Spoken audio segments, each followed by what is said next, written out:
So in this video we're going to be adding and subtracting rational expressions. So jumping off of what we've been doing so far,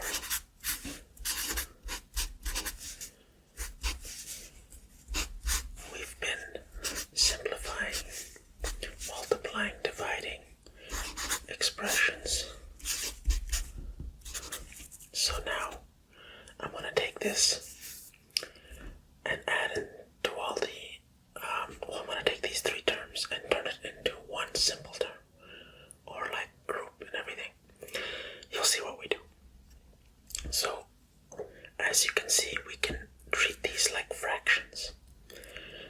Usually when we add fractions like 1 over 2 plus 1 over 3 plus 1 over 4, we try to find a common denominator between them. And once we have the common denominator, then we can turn it into one simple term.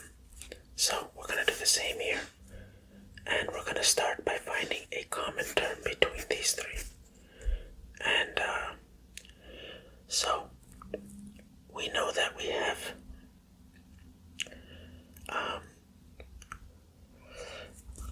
numbers in front of each, like a real value between each one. So let's try to find a common multiple of these three values. So let's do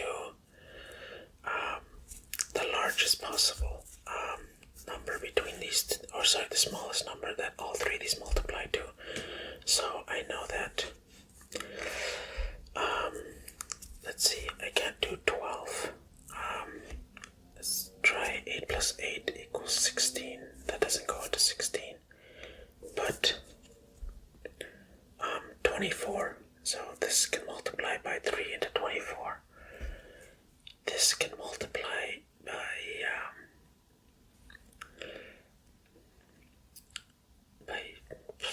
my math is killing me right now, 6, and this can multiply into 4.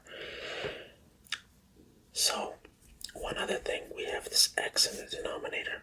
So the lowest common multiple I can do for x in terms of the variable is going to be x cubed.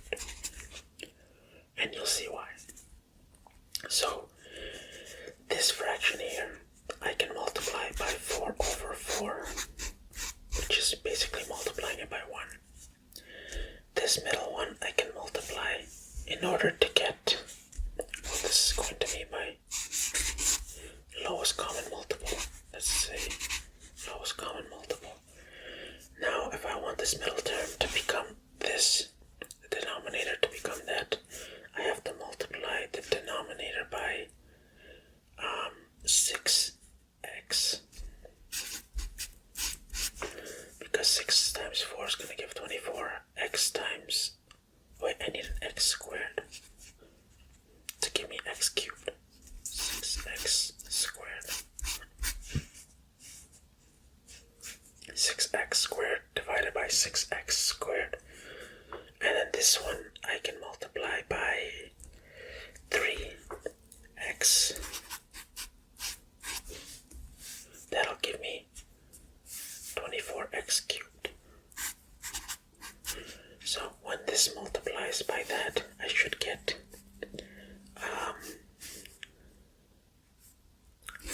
9x over 24x cubed plus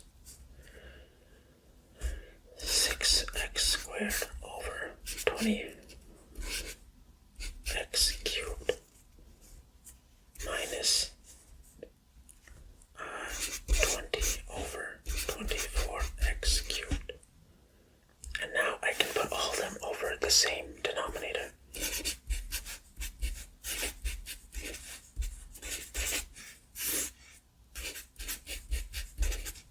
And there you go.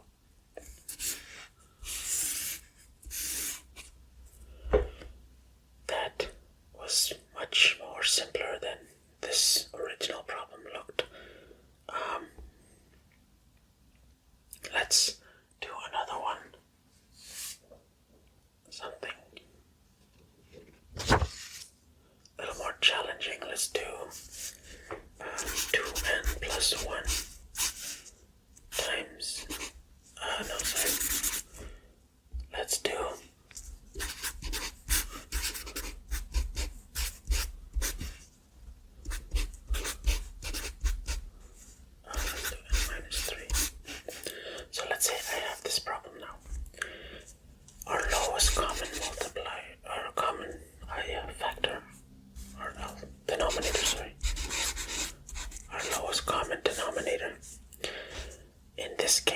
is going to be these two multiplied by each other.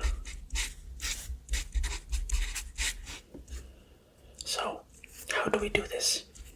The same as we used to do in fractions, we cross multiply. 3n, n minus 3, plus 2n plus 1, times 4.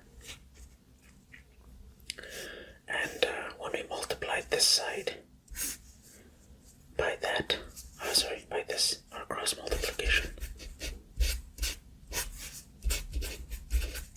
it's like we're multiplying by 1. And then this side we're going to multiply it by 2n plus 1. And we already had the n minus 3 there. And now this can all go under one common denominator. So it's going to be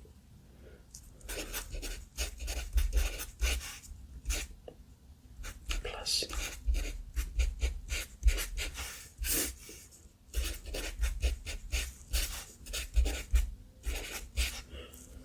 and there we go.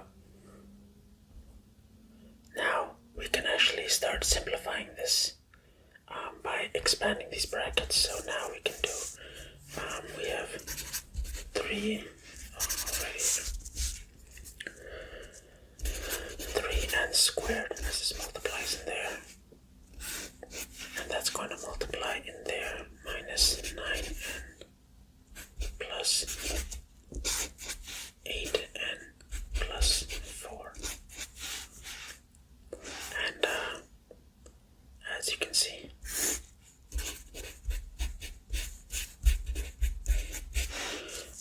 we can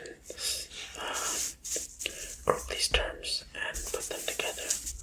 So we're gonna have 3n squared minus negative 9 plus 8. It's going to be n, which is negative 1 plus 4.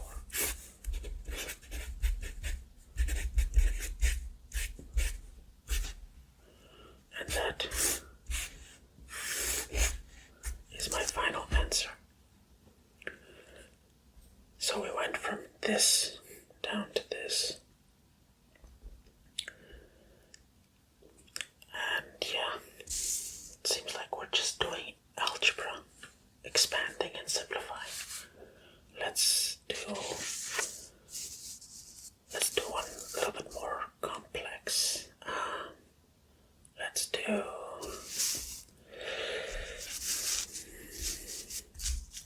this one.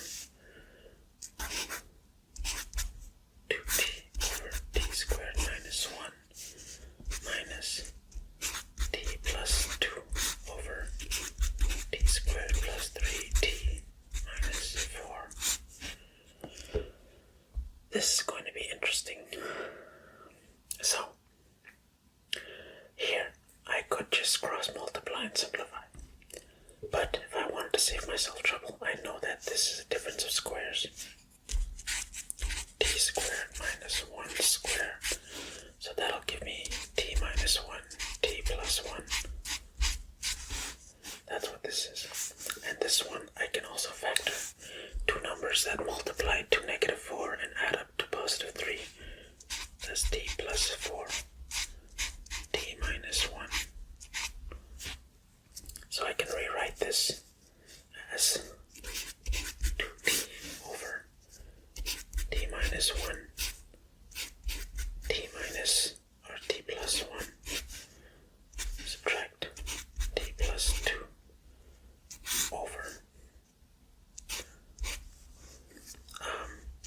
t plus 4, t minus 1. So now, I see that I have a common denominator, or a common term in both. I have this t minus 1 in both of them. So in order for me to make these the same denominator, I can multiply this one by t plus 1 over t plus 1. And I can multiply this one with what it doesn't have, t plus 4.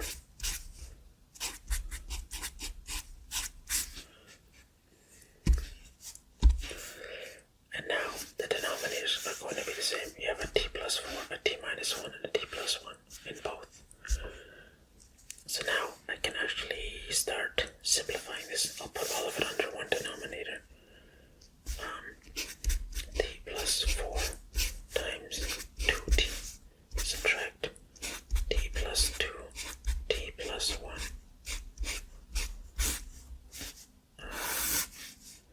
t plus 4, t minus 1, t plus 1. Now that is my expression. Now it's time to do the fun part. And that is to expand everything and simplify. So let's do this. 2t into that.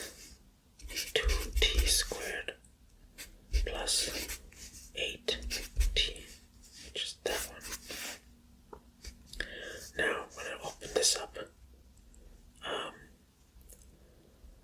so these are going to be -1 times whatever this is. So I know t times t is going to be t squared, but I have the negative in front.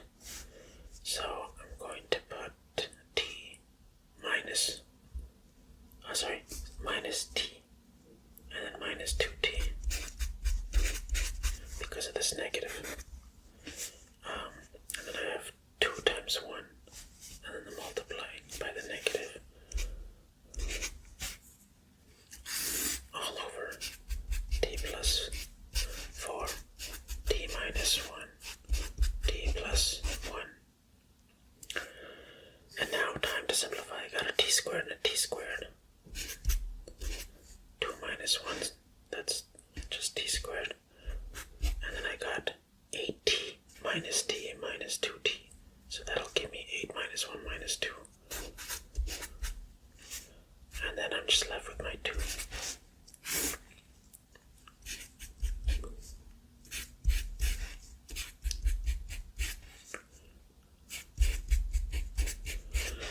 And that is my answer. If you ever are asked to find the restrictions on this, just understand that the denominator cannot be negative.